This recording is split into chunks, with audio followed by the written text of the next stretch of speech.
What is it like being a Jamaican in Niger?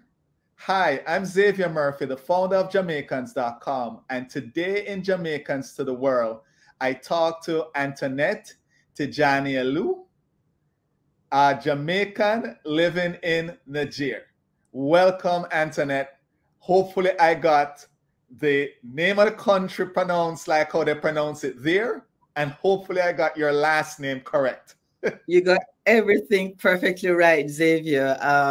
It is Niger, and I am Antoinette Tidjani Alou. All perfect, all good. And thank you for having me. Thank you for having me on your program. Well, this has been coming a long time. I've been looking forward to it. So let's get right into it. Which part of Jamaica are you from? I'm from Kingston 11. I'm from Waterhouse. Yeah. Used to be a very nice little neighborhood. Got a terrible reputation from the mid 80s onwards, but I'm still a Waterhouse girl. I always go back home when I'm in Jamaica. What school are you representing? I'm from Convent of Mercy Academy Alpha girl, a proud Alpharian. Yeah. So tell us a story. How did you get to Niger? Well, sometimes people say that I say on the plane, but anyway, I flew there. I went on the plane, like I didn't walk or something. No, but I was a grad student in France, coming from the University of the West Indies. I had a scholarship from the French embassy to do my master's in France. And when I was in France as a grad student, I met Maman Tidjani Alou, who was just my friend.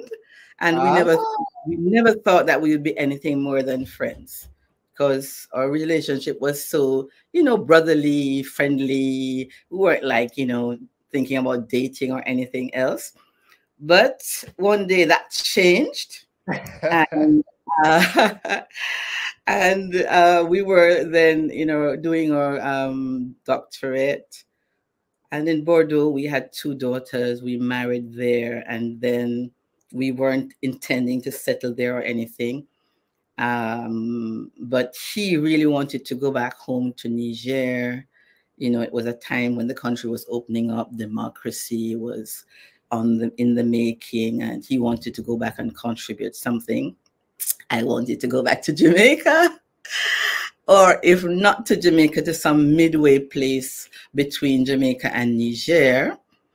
And it didn't work out that way. I mean, the argument that he made, and that was feasible, was that it's better for our children to belong to at least one place if they're at home in one of the places, rather than being foreigners in a country where both their parents were foreigners.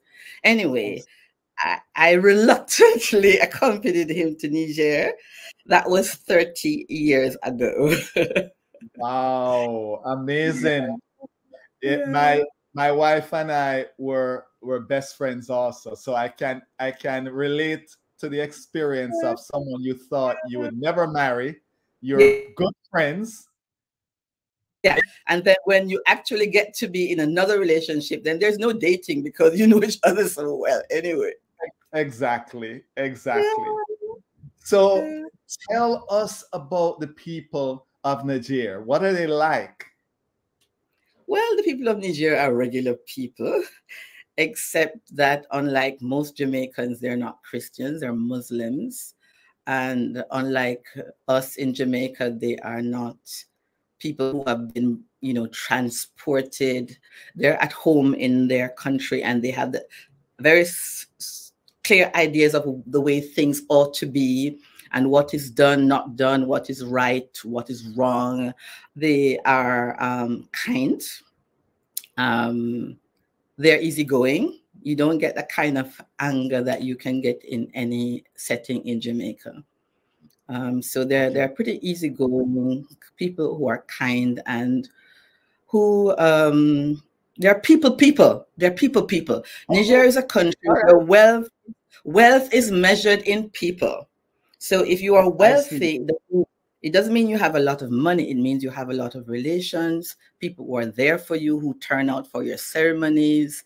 It means that you are a real human being. That is what it is. You can be wealthy. You can be wealthy and have like the greatest marriage ceremony, and nobody's going to be there because people don't come for your food or your things. They come because of the way you treat them. So wealth in people is extremely important. It is the thing. Okay. So let me ask you this. When you say to people there that you're Jamaican or you're born in Jamaica, what is the typical response? People, different things. Of course, the regular things, you know. Really, you've seen Bob Marley, you're a sister of Bob Marley, and, you know, they expect you to be Rastafarian and all sorts of things. The typical, you know, cliche things. But I think as a literary scholar, what comes to my mind is there's this novel by Montesquieu, and one of the main character is a Persian who goes to Paris, and everybody's wondering, but how can anybody be Persian? You know, how can anybody be Persian?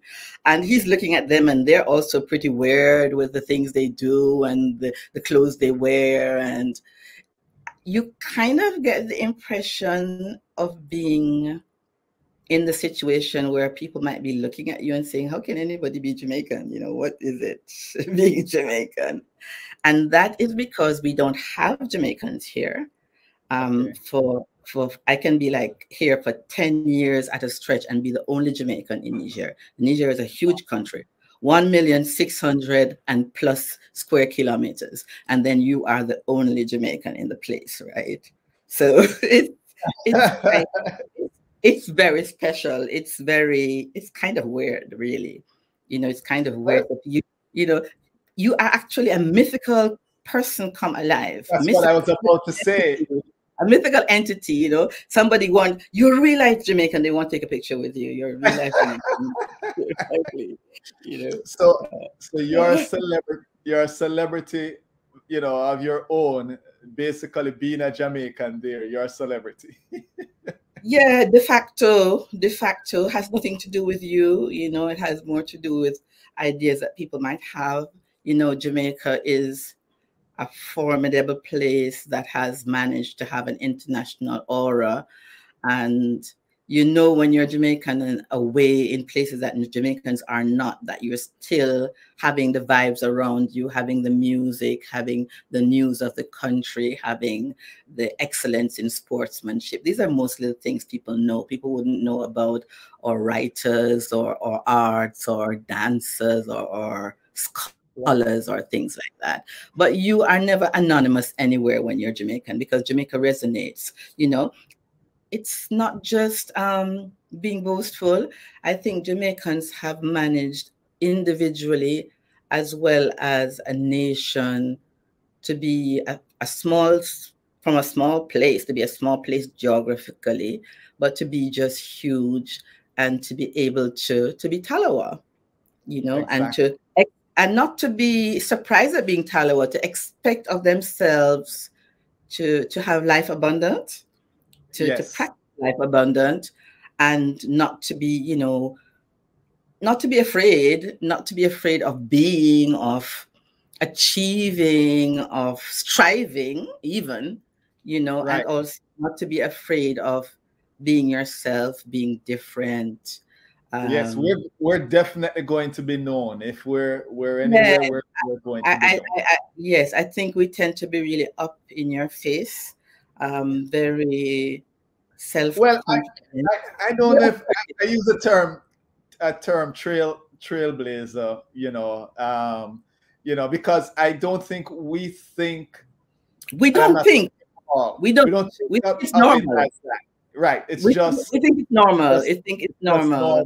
Right. Yeah. It's just normal. So in terms of customs, have you come upon any customs there in Niger that you found very interesting or you liked, or, you know, it could be anything, like maybe it's how weddings are done, maybe it's how you're greeted, Maybe it's, you know, something at school. I don't know, you know, any customs.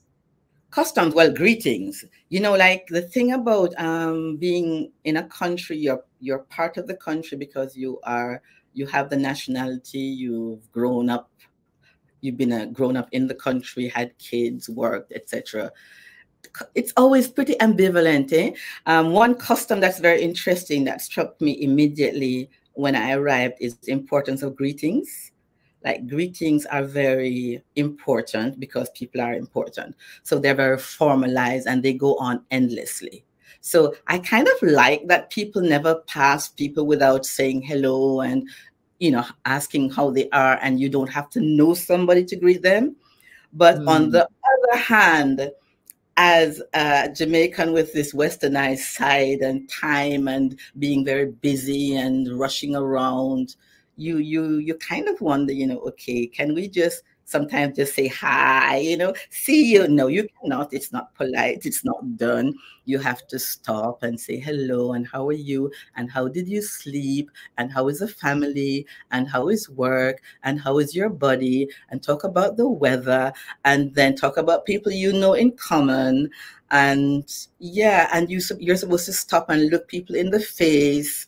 And if it's an elder, you should greet them in a certain way. And you should not wear sunglasses when you're talking to them. So they, you know, that as if you're behind a mask. And there are lots of things about greeting, you know, who Wow. should go first, who should, like, if a person who's older than you greets you, you should not give your hand first. The person should be the one to take the initiative. And oftentimes, when somebody who respects you a lot is greeting you, the person might put their hand over their heart. Like, suppose some person wants to show you, you know, especially a younger person, you're their professor, or, you know, you're some kind of a mentor or elder. And I've been an elder for a long time.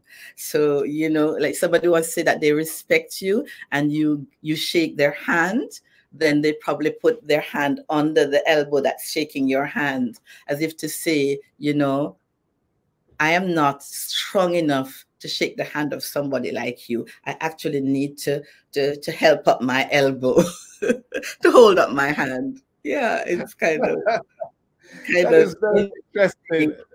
It is a bodily sign of respect. And there are Right. lots of ways that you do that, you know, even in the kind of language that you use, like whether you are going to use the singular or the plural to address somebody. And of course, this way of, you know, touching your hand to your heart and inclining your head. It's a very gracious gesture of greeting and And respect, mutual respect even. And I right. really like that. Yeah, I So like that. People are very delicate, and I like that.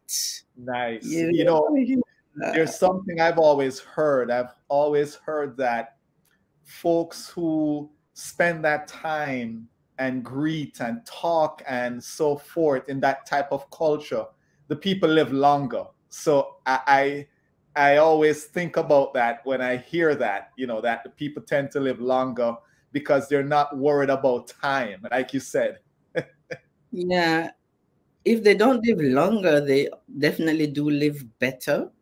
You know, Right. I think they live lives that are less stressful, and you Okay. know, you can take the time when you think that life is not just about, you know, running to university and then marking your things and seeing your grad students and going to this meeting, that meeting, and that even if your life is that, then it is still expected of you to be a human being and to Right. stop and recognize the person in front of you, whoever the person is. Even if the guy who sells on the corner, I mean, if you cross his path and you are greeting, then you're expected that it's a normal thing to stop to say hi.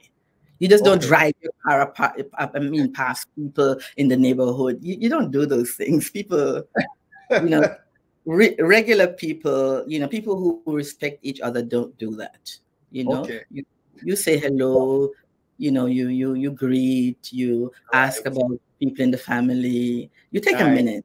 You take a Nice. minute. So I'm Mhm. going to touch on food. Yeah. What's the food like? And if there is one thing you would recommend from Niger that I try, or someone, or any viewers who are watching try, what would that one thing be? So give us some Okay. ideas. If you are a meat lover, this is your paradise because Nigerians are meat lovers, and there is a lot of very good meat. There's, lamb. Lamb is big. It's not like goat in Jamaica. It's lamb. It's the place. It's the place to be if you like meat. And then there are just 100 ways of grilling meat because people prefer grilled meat. So there are all these techniques of grilling meat, kebabs, regular kebabs, coated kebabs, meshwis, which are like, entire roasted lambs, for example. In the north, where it's more like a desert landscape, then it will be like buried in an oven in the sand, and it will be like broiling under the sand with, the fire, and everything is like, it's just like a wonderful meal that's being, cooked up in the earth, sort of thing. And of course, yeah, there's a lot of meat and lots of different ways of preparing meat, preparing sausages. And, yeah. So if you you like meat, recommend the lamb. You're recommending try lamb in Niger. I say you have to have a stuffed lamb in Niger. So it's going to be stuffed with, rice couscous or some other kind of couscous and raisins. And then there will be pepper on the side. Yeah, there'll be pepper on the side, and it's going to be delicious. And you're not going to be, typically you will be standing around in a group and going at it using your hands and, joking with other people. And so that's an experience if you like lamb. But right. At all events, you need to eat meat in Niger.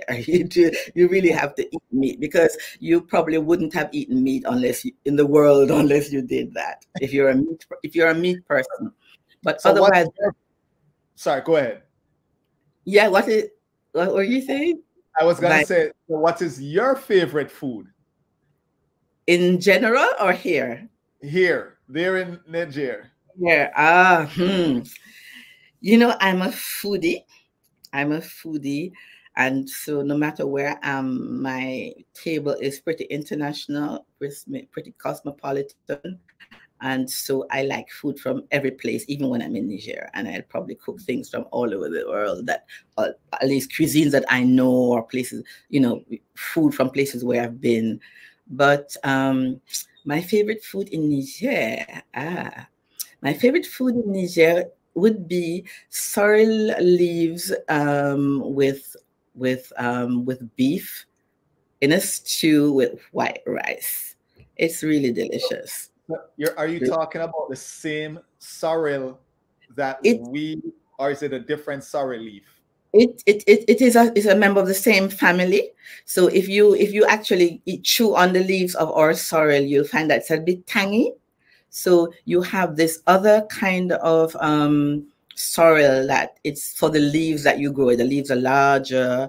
I think it's the same hibiscus family, right? But the leaves are cooked as vegetables, the same way that you would do callaloo or cocoa leaves or other kind of leafy vegetables. Right. So you actually use the leaves and you cut them up and you make your beef stew. It's best to use a nice cut of beef that has some spongy bones on it, and then you add your leaves, and you have to add pumpkin. That it cooks until it gets to be a puree, and you have to add peanut butter, non-sweetened peanut butter. Yeah, non-sweetened peanut butter. So it becomes it's velvety and it's tangy, but also sweet because of the peanut butter. Because even when it's unsweetened, peanut butter is naturally sweet. What about fruits? Are you getting fruits that your mangoes, your jackfruit, your fruits that you know from Jamaica? Not all of them. You don't get jackfruit or stuff like mangoes. Yes, we have this very hot season, which is just finishing now. And the only delightful thing about the hot season is that it's also mango season. So yes, you get mangoes and you get citrus. You get grapefruit and oranges. Bananas come from the coast because it's not rainy enough here to have bananas, but we get them. They're imported. You get sweet sauce. You get guavas. There is a guava season. There's a guava season, so you also get guavas. So if you like guavas, that's okay. And if, like me, you have a garden, then you have star fruit and sweet sauce and ackee.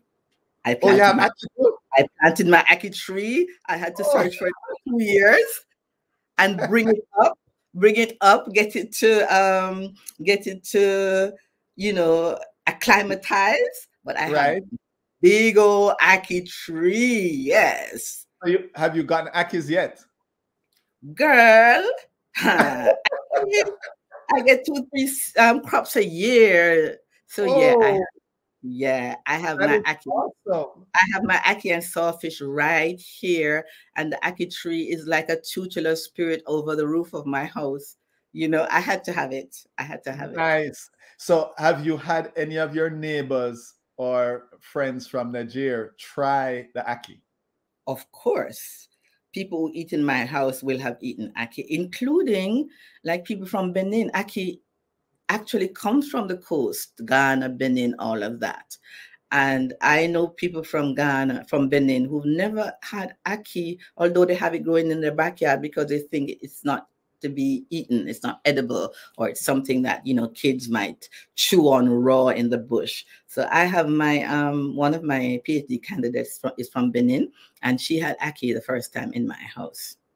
So yeah, people who come here, all my family members have had ackee. People who come to my house have to have ackee. We'll keep this one a secret because I know there's some people that I've told their stories before on the continent there, Africa, and they're looking for ackee. So we'll keep this a secret. Yeah, but you have to look for it because, as I said, I spent years looking for it. I would just have these ackee tree dreams. Ackee would be coming in my dreams, and the interesting thing, it would be like kind of mixed up with my grandmother because it was the ackee tree that grew in my grandmother's yard that kept coming to see me. So I had to have my tree to have my peace, So I went looking for it, explaining it to people, showing them pictures. Until somebody actually brought me 2 plants, and I had to keep them out in the shade for about 2 years before they actually started, growing and getting leaves. But I managed, and now I give ackee trees to people. My neighbors have ackee trees. There's a gentleman who comes to help us with the garden, and he has taken ackee trees to Burkina Faso because he had ackee in our house and he realizes that it is delicious. So he went and he took seedlings and planted it in his field at home in Burkina. Yeah. So you have started a trend there and you're having people in Niger now eating ackee. Niger, Burkina, and Benin, not to mention people from other countries of the world who pass through our house at ackee season. Yeah. Nice. Cost of living. What's the cost of living like? And if you were to give us a general idea of a meal in a medium restaurant, what would that cost be? US or Jamaican is fine. Or even if you want to do British pounds. Well, I don't really have anything to do with British pounds, so I wouldn't know anything about that.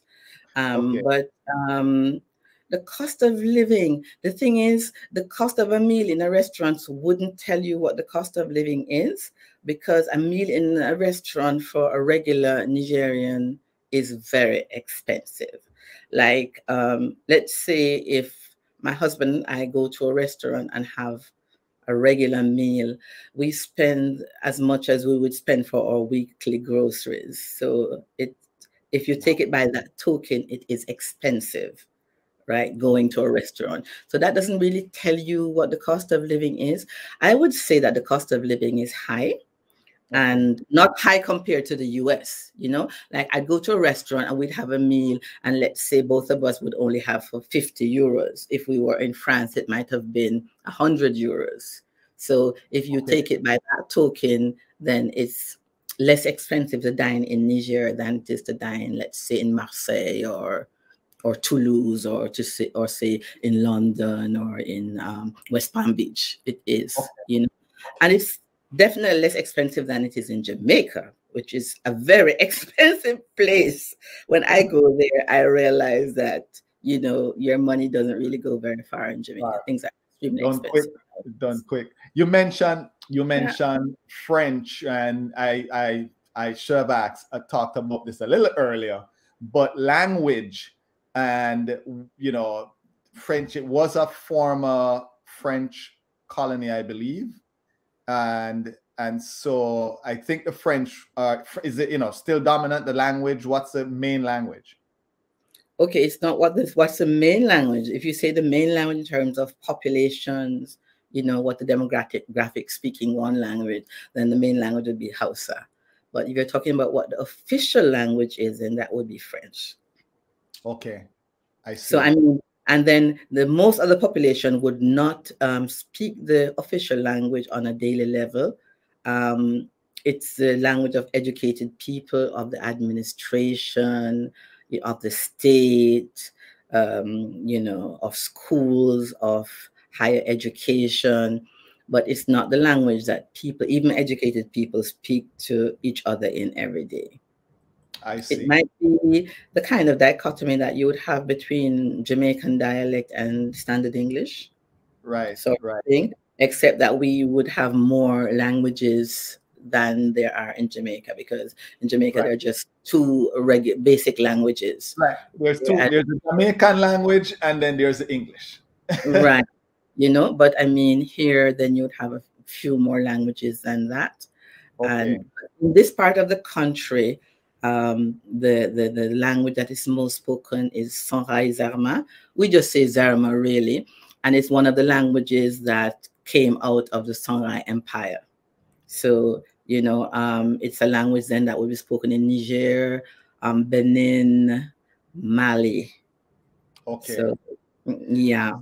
So you've done some interesting translation work as it relates to Ethiopia and Rastafari. Tell us a little bit about that. Oh, thanks for asking. Yeah, in 2010, I was in Johannesburg, and I met a scholar from France called Junior Bonacci, and Hilary Beckles, UE president, was also there.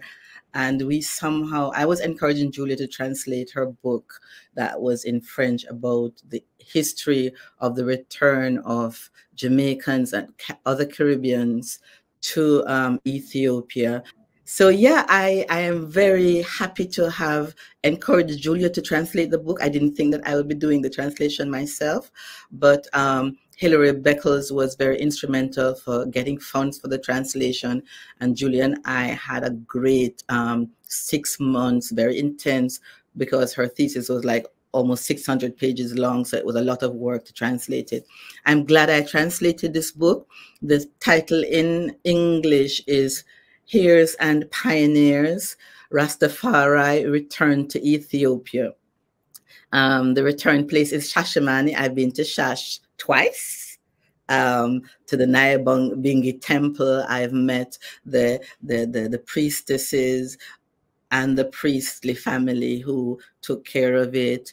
And yes, I'm very happy that that book is out in English, because I think it's a very important work about Jamaica, about the connection of Rastafari. I think Rastafari is so important to our culture, whether we are actually of that faith or not. I think the resistance of Rastafari, I think the attachment to the biblical promised land, and I think the attachment to the continent, to the motherland. I think the faith in the importance of Black culture and of the positive destiny of African peoples is so, so important. And I think it is good for us to remember that Jamaicans and people from the Caribbean supported Haile Selassie when he was dethroned and exiled from his country, and that it was in appreciation of this that he offered them land in Ethiopia, in Shashamane. There's still Jamaicans and other Caribbeans in Shashamane today. That's what I was gonna. Yes, I've done an Yes, interview. There with are. here. I'm sure you met some of them when you were there. Did I've slept in Shash, overnighted there. I've eaten Jamaican food in Shash because the interesting thing is that although Jamaicans and other Caribbeans went to Shashamane, married women from Ethiopia, had children who have never been to Jamaica, they have not been able to get Ethiopian nationality so far on the one hand, and on the other, they are still attached to Jamaica, to Jamaican food, to Jamaican way of life. So there's a kind of melting pot and a nostalgia that has turned around. There was the longing for Africa, and now in a way there is the longing for the Caribbean and the longing for Jamaica. And I think So it's there's so a interesting. Home is such a multiple site, isn't it? right. I was gonna Yeah, say it may be yeah. like almost a familiarity when you got there, like it's a little piece of Jamaica, but a little piece of the motherland. It is. Shashaman is a very particular place, particular historical place, and a particular place in the historical present. And I think that knowledge of Rastafari and how it is linked to Bible, how it is linked to the deep core of our sensibility as Africans in the diaspora is something that can be explored through this book, Heroes and Pioneers. Right. Rastafari Return to Ethiopia. So I would encourage it as a read. It is a good read. It's an academic work, but it reads extremely well.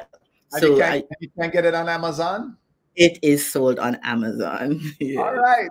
Well, folks, check that out. So if I was to visit Niger and there may be an event, it may be a place or something, and says, Xavier, you got to see this or you got to do this, what would that be? Okay, so I would take you boating on River Niger, in Niamey, along the banks of the river, without even leaving Niamey. Then you would see the city from a different angle, from the angle of water, because it's a very dry country, but we have the River Niger, the Great River Niger, running through the country for 550 kilometers. And so where the river is, it is wet, there is water, there is food, there are boats, and there's river fish, excellent river fish. By the way, one of my favorite fish is what we call capitaine here. They call it Nile perch, I think, in other places. But that is one of my finest, most delicious fish, apart from Caribbean tropical fish, of course. But this is really very, very good fish. So, I mean, we don't have the sea, but because it's a landlocked country, but we still do get fish, especially those of us who do not live in the north of the country, and we have the river. So I would take you boating on the river, and I would take you to see the hippopotami on the river. You can see it's like minutes from my house, taking a regular traditional pirogue boat and just gliding down the river at sunset. I would take you to do that.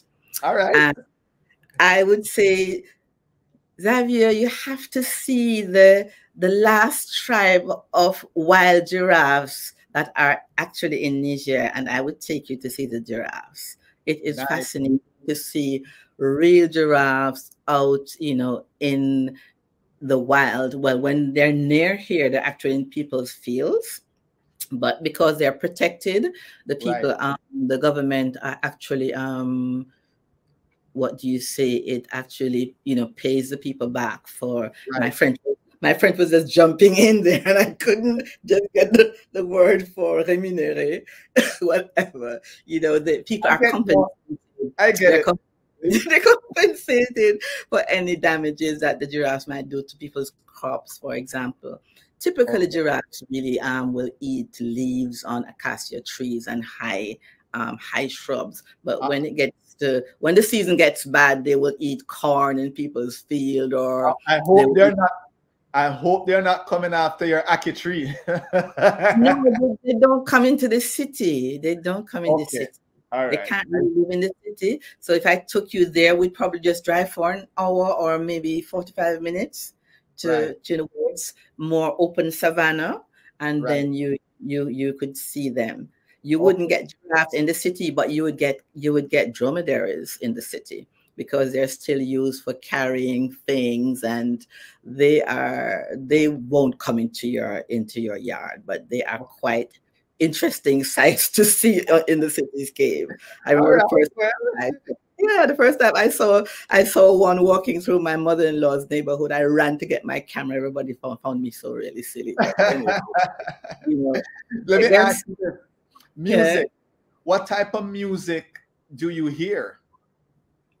Well, this is the world, so you hear world music, you hear local music at weddings and all of that, but you'll hear everything really. Okay. Afrobeat, you'll hear everything. You're in the world. Your You'll reggae too and all hear that. reggae, you'll hear just about anything. You hear Okay. pop music on Right. the radio. It kind of depends.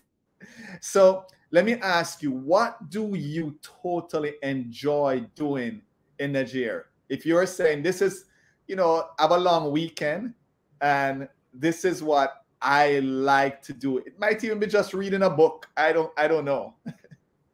You know me, I enjoy the same things everywhere. That is a crazy thing, but it's true. Um, so the things I enjoy here are the things that I enjoy generally and that I take everywhere with me. So there's going to be reading, there's going to be working on my garden. I have a lovely garden, which is something exceptional to have in a country that's dry. You have to water it pretty regularly every day. Um, I'd probably be hanging out with my friends or going. I like to walk. We have this walking group, so I'd probably be walking in the hills that are around Niamey, or walking in the city, or walking by the river. So I enjoy walking at the weekends, usually very early in the morning, because after a while it gets really hot. So, I'd be walking with my walking group or hanging out with my girlfriends, eating brochettes on a terrace overlooking the river, or just kicking back and watching Netflix in my bed. All right. So listen, Antoinette, so appreciate you spending some time with us, taking away from your busy schedule. Scenario, I have a scenario. You land in Jamaica, you get off the plane. What's that first thing you're doing? I'm getting a patty. All right. I'm getting a patty. I'm getting a tasty patty. I miss Jamaican food. I miss the vibes of Jamaica. I'm probably craning my head up looking at the mountains because I am just so inspired by them and I miss them. This is not a mountainous place except in the north, because actually I would have to take you to the north of Niger so that you see that blue mountains don't look the same way everywhere.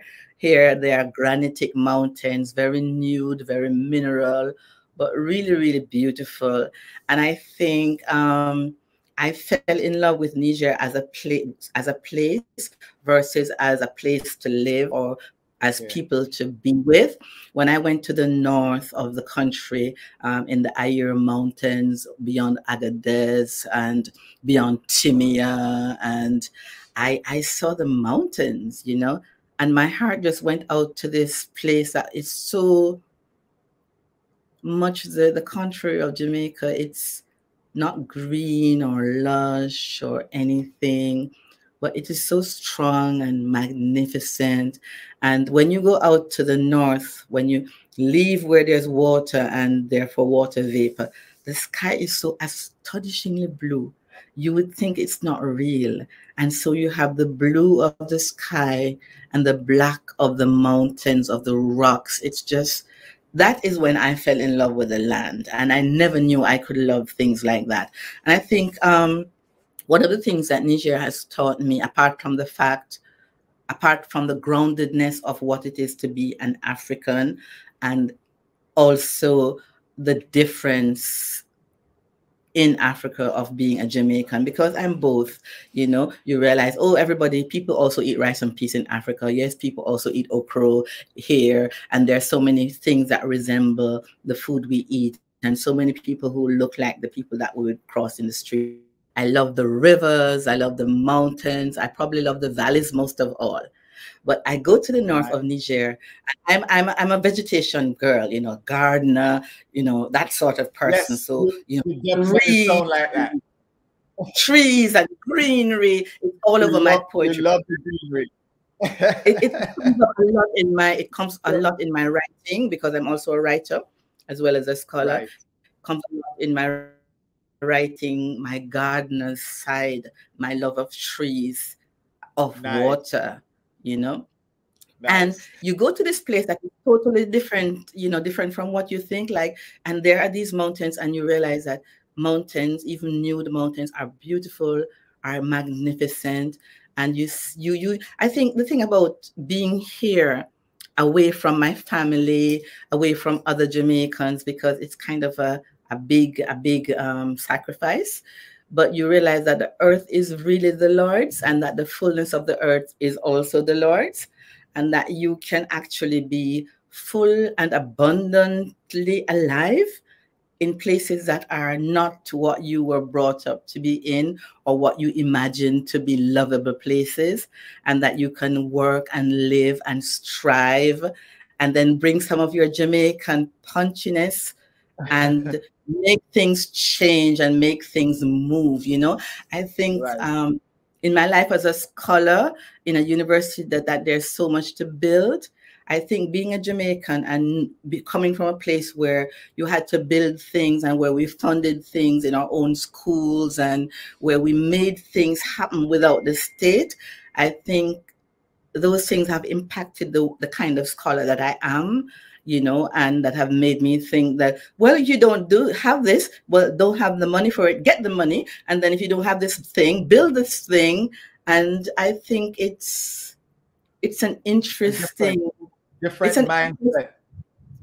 Yeah, but I think it's an interesting thing as well, you know, that you come with that, but also people allow you to do that, because you can imagine a situation where people would not have allowed you to come into your university and build buildings and open a program and make things different. But, you know, I think it's a blessing to be able to come from a place like Jamaica where you want to do things, but also to be in a place like this where, despite everything, difficulties, you know, all that you can imagine, that you are actually allowed to do these things. Amazing. It's not obvious. Amazing. Yeah. You have accomplished, you know, one of the, you know, you and I have been communicating for a while, well accomplished. And you have been doing some amazing things there. You know, we'd have to have another program to even talk about some of the great things that you have accomplished there in Niger. But, you know, listen, thank you again for spending so much time with us. I usually end with this question, and, you know, it may catch you off guard, but how do you say goodbye, not in the French, no, but in the other language you mentioned? How do you say it informally to other folks from Niger? Okay, so in Hausa, you would just say, well, if you're, well, these are rich languages, but one of the ways to say goodbye is say Anjima. Say Anjima in Hausa would say, until we meet again, say Anjima. Or that is a pretty good one, say Anjima. Go ahead. In Zarma, you could say Kalhanafo. So, Antoinette, say Angela. Did I say it right? Say Anjima. Okay, let me try this again. Say Anjima. There's 3 words. Say Anjima, right?